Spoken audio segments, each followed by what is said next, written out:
Damn it! Why me? I can't get caught. Not like this! I've got to find someone to pin this on. Someone like him. I'll make it look like he did it.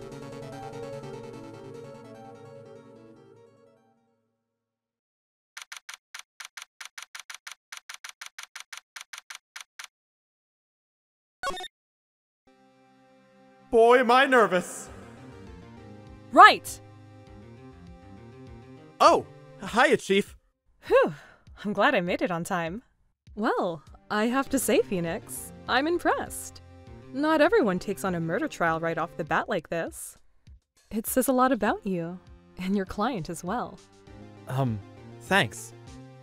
Actually, it's because I owe him a favor. A favor? You mean, you knew the defendant before this case? Yes. Actually, I kind of owe my current job to him. He's one of the reasons I became an attorney. Well, that's news to me. I want to help him out any way I can. I just really want to help him. I owe him that much. It's over! My life! Everything! It's all over! Is that your client screaming over there? Yeah, it's him. Death! Despair! Oh! I'm gonna do it! I'm gonna die! It sounds like he wants to die. Yeah. Nick! Hey there, Larry. Dude, I'm so guilty! Tell them I'm guilty! Give me the death sentence! I ain't afraid to die! What? What's wrong, Larry? Oh, it's all over. I'm finished. Finished! I can't live in a world without her. I can't! Who took her away from me, Nick? Who did this? Aw, Nick, you gotta tell me. Who took my baby away? The person responsible for your girlfriend's death? The newspapers say it was you. My name is Phoenix Wright. Here's the story. My first case is a fairly simple one. A young woman was killed in her apartment. The guy they arrested was the unlucky sap dating her. Larry Butz, my best friend since grade school. Our school had a saying, when something smells, it's usually the Butz. In the 23 years I've known him, it's usually been true. He has a knack for getting himself in trouble. One thing I can say though, it's usually not his fault. He just has terrible luck. But I know better than anyone that he's a good guy at heart. That and I owe him one, which is why I took the case, to clear his name. And that's just what I'm going to do.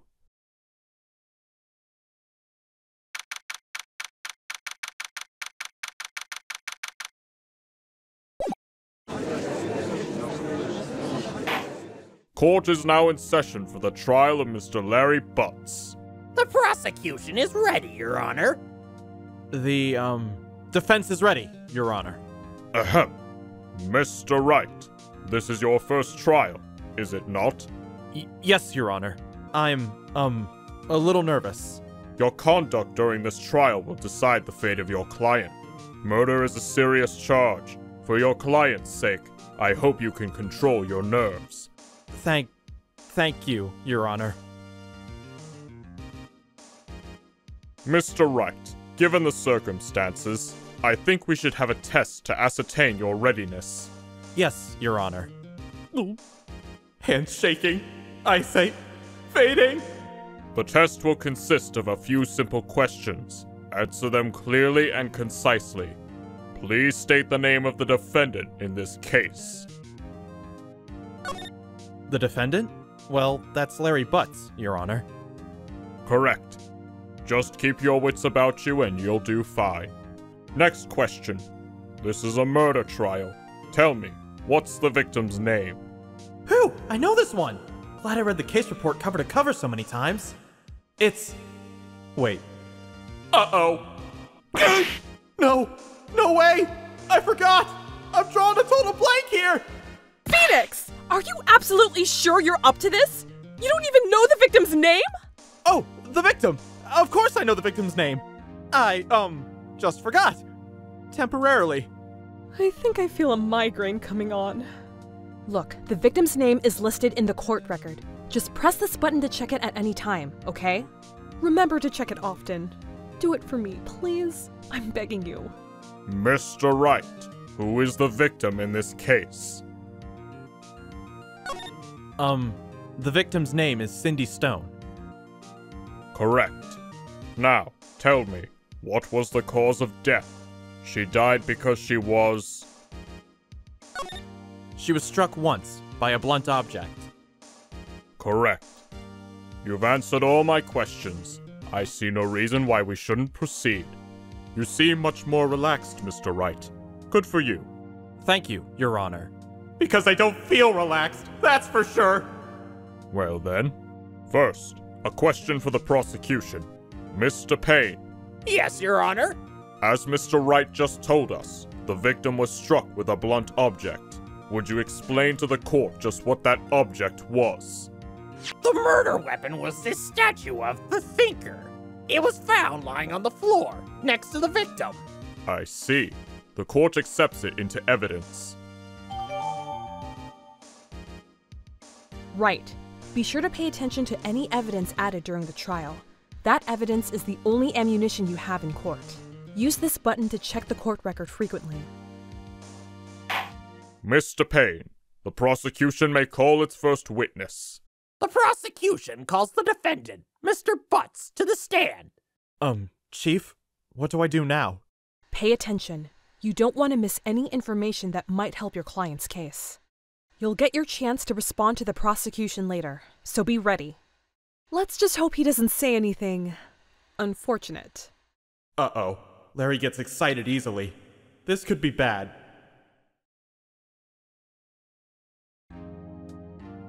Ahem. Mr. Butz, is it not true that the victim had recently dumped you? Hey, watch it, buddy!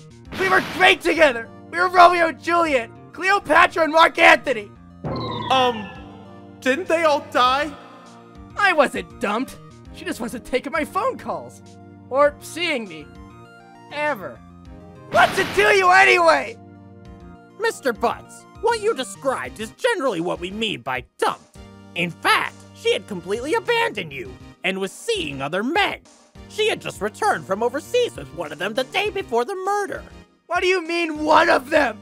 Lies! All of it! Lies! I don't believe a word of it! Your Honor, the victim's passport. According to this, she was in Paris until the day before she died. Indeed. She appears to have returned the day before the murder. Dude, no way! The victim was a model, but did not have a large income. It appears that she had several sugar daddies. Daddies? Sugar? Yes, older men who gave her money and gifts. She took their money and used it to support her lifestyle. Dude! We can clearly see what kind of woman this Miss Stone was. Tell me, Mr. Butz, what do you think of her now? Right. I don't think you want him to answer that question. Yeah, Larry has a way of running his mouth in all the wrong directions. Should I... My client had no idea the victim was seeing other men. That question is irrelevant to this case. Oh! Dude! Nick! What do you mean irrelevant? That cheating she-dog! I'm gonna die! I'm just gonna drop dead! Yeah, and when I meet her in the afterlife, I'm gonna get to the bottom of this! Let's continue with the trial, shall we? I believe the accused's motive is clear to everyone. Yes, quite. Oh boy, this is so not looking good. Next question. You went to the victim's apartment on the day of the murder, did you not? Well, did you or did you not? Well, maybe I did, maybe I didn't. Uh-oh, he went. What do I do? I know. I'll send him a signal. Tell the truth. Yeah. I was there. I went. Order! Well, Mr. Butz? Dude, chill. She wasn't home, man. So, I didn't see her. Objection! Your Honor, the defendant is lying. Lying? The prosecution would like to call a witness who can prove Mr. Butz is lying. Well, that simplifies matters. Who is your witness? The man who found the victim's body. Just before making the gruesome discovery, he saw the defendant fleeing the scene of the crime. Order! Order in the court! Mr. Payne, the prosecution may call its witness. Yes, Your Honor. This is bad. On the day of the murder, my witness was selling newspapers at the victim's building. Please bring Mr. Frank Sahwit to the stand. Mr. Sahwit, you sell newspaper subscriptions. Is this correct? Oh, yes, newspapers, yes. Mr. Sahwit, you may proceed with your testimony. Please tell the court what you saw on the day of the murder.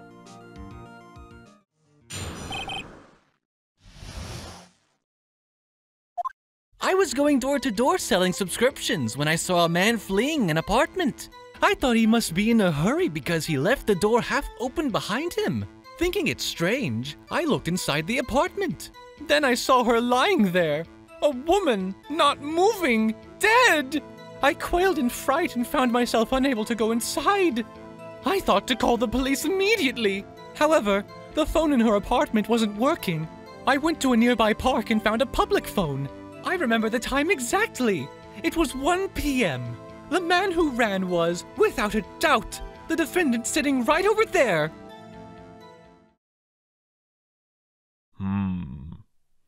Larry, why didn't you tell the truth? I can't defend you against a testimony like that. Incidentally, why wasn't the phone in the victim's apartment working? Your Honor, at the time of the murder, there was a blackout in the building.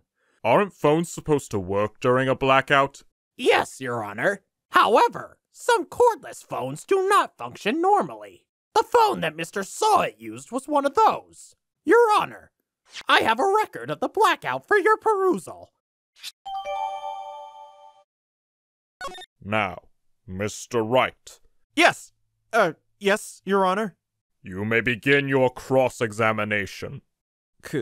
Cross-examination, Your Honor? All right. This is it. The real deal. What exactly am I supposed to do? Why, you exposed the lies in the testimony the witness just gave. Lies? What? He was lying? Your client is innocent, right? Then that witness must have lied in his testimony. Or is your client really guilty? How do I prove he's not? You hold the key. It's in the evidence. Compare the witness's testimony to the evidence at hand. There's bound to be a contradiction in there. First, find contradictions between the court record and the witness's testimony. Then, once you found the contradicting evidence, present it and rub it in the witness's face. Okay. Open the court record with this button, then point out contradictions in the testimony.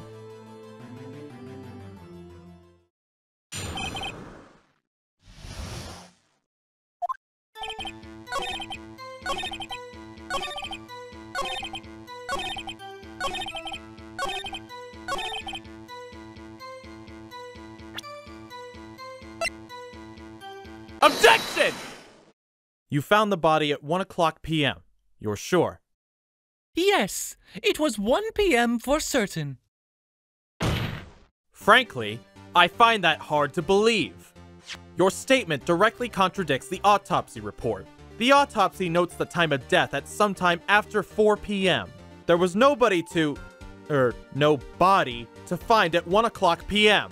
How do you explain this 3-hour gap? Oh, that! Objection! This is trivial! The witness merely forgot the time! After his testimony, I find that hard to believe. Mr. Sahwit, Why were you so certain that you found the body at 1 p.m.? Gee, that's a really good question. Great job, Wright. Way to put him on the spot. That's all you have to do. Point out contradictions. Lies always beget more lies. See through one, and their whole story falls apart. Wait! I remember now! Would you care to give your testimony again?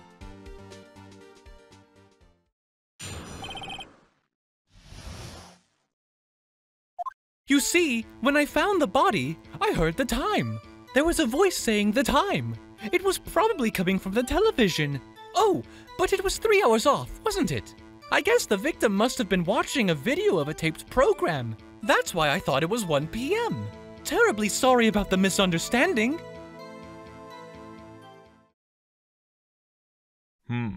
I see. You heard a voice saying the time on a taped program. Mr. Wright, you may cross-examine the witness.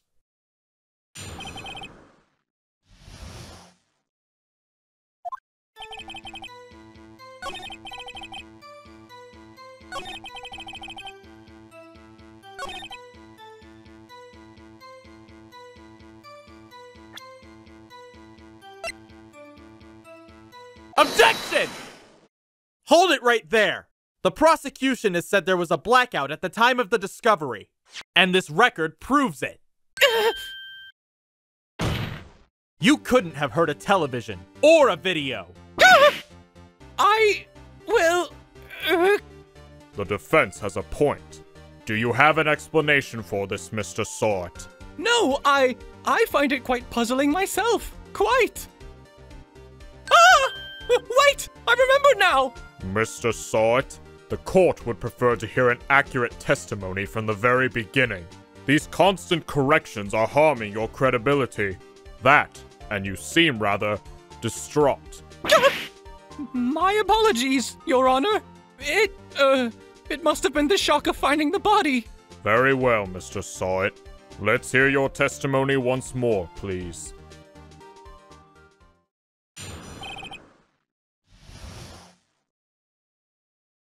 Actually, I didn't hear the time. I saw it.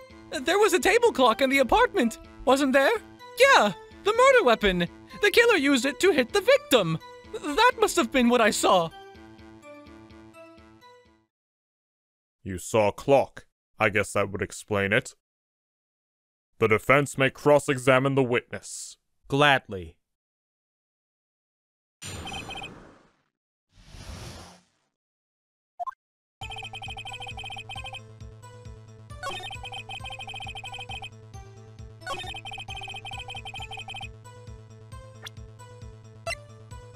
Objection! Wait just a moment. The murder weapon wasn't a clock. It was this statue. Now how is this supposed to be a clock? Ah! You with your objections and your evidence. Just who do you think you are? Just answer the question, Mr. Sahwit. Hey, I saw it there, okay? That's a clock. Your Honor, if I may. Yes, Mr. Payne? As the witness stated, this statue is indeed a clock. The neck is a switch. You just tilt it, and it says the time out loud. As it doesn't look like a clock, I submitted it as a statue. My apologies. I see. So the murder weapon was a table clock after all. Well, Mr. Wright, it appears that the witness's testimony was correct. This is a clock. Do you have any problems with his testimony now? I guess not. There was a clock on the scene, so no problem. Right! Are you out of your mind? That clock doesn't look like a clock at all! The witness couldn't have possibly known it was a clock just by seeing it.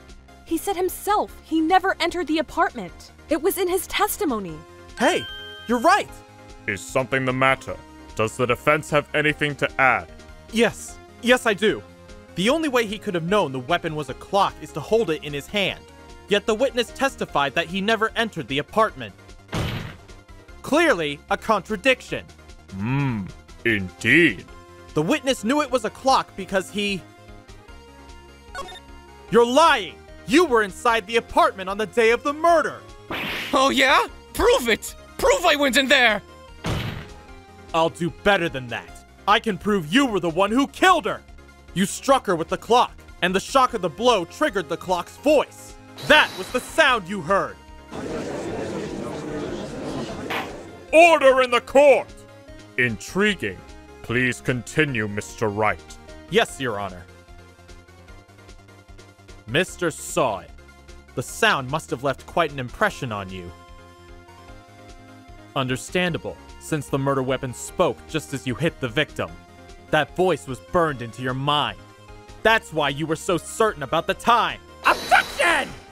This is all baseless conjecture! Baseless? Just look at the witness's face. Would the witness care to elaborate? Did you strike the victim with the clock?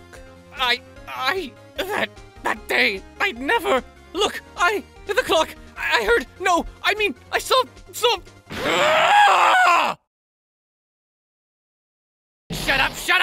Shut up, I hate you! It was him, I tell you! I saw him! He killed her and he should burn! Burn! Give him death! Order! Order in the court, I say!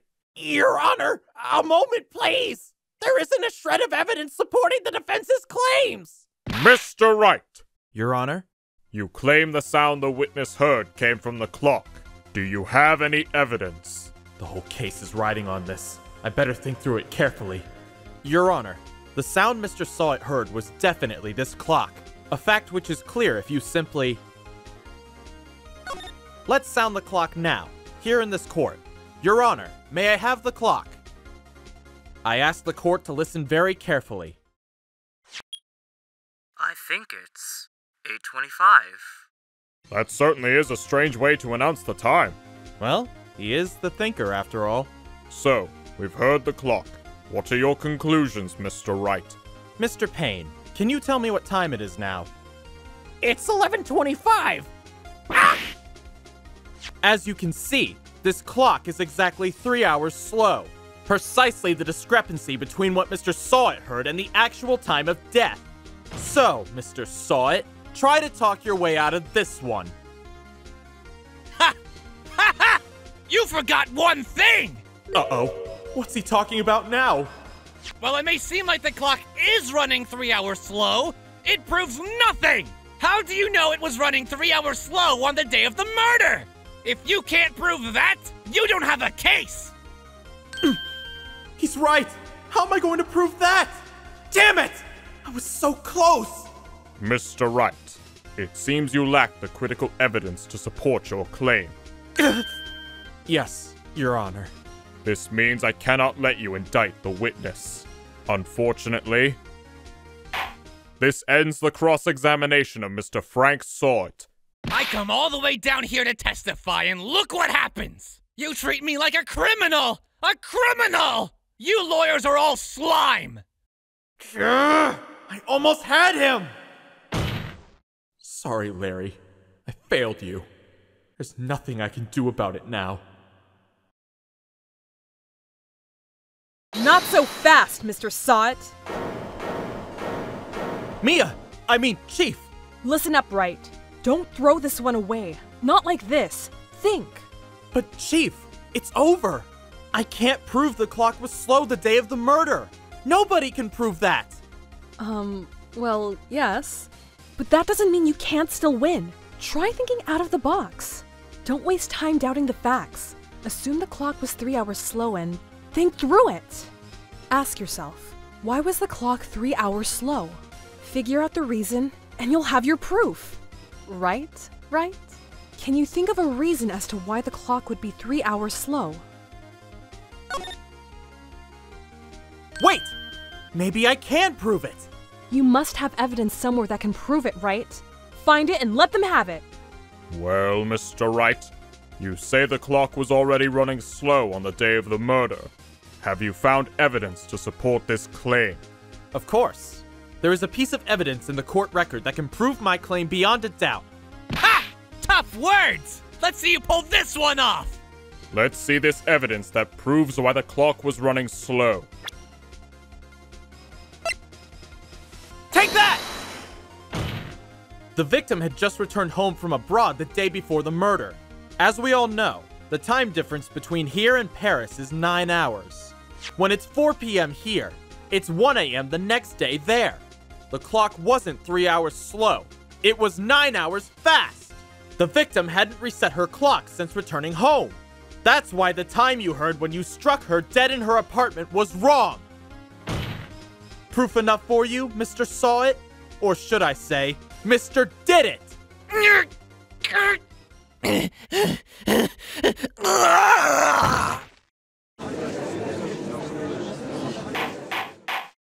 Order! Order, I say! Well, this case has certainly turned out differently than we all expected. Mr. Payne, your witness. He was arrested and has been taken away, Your Honor. Very well. Mr. Wright. Yes, Your Honor. I have to say, I'm impressed.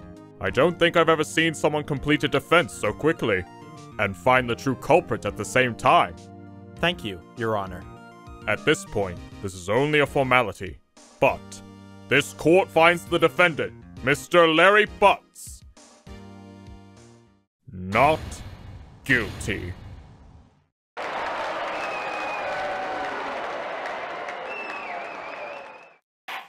And with that, this court is adjourned. It turns out that Frank Sahwit was a common burglar. He posed as a newspaper salesman to check and see when people were out of the house. That day, when Larry went to her apartment, the victim wasn't home. After he left, Mr. Sahwit let himself in to do his dirty work. While he was searching her place, the victim returned. Flustered, Mr. Sahwit grabbed the nearest blunt object he could find.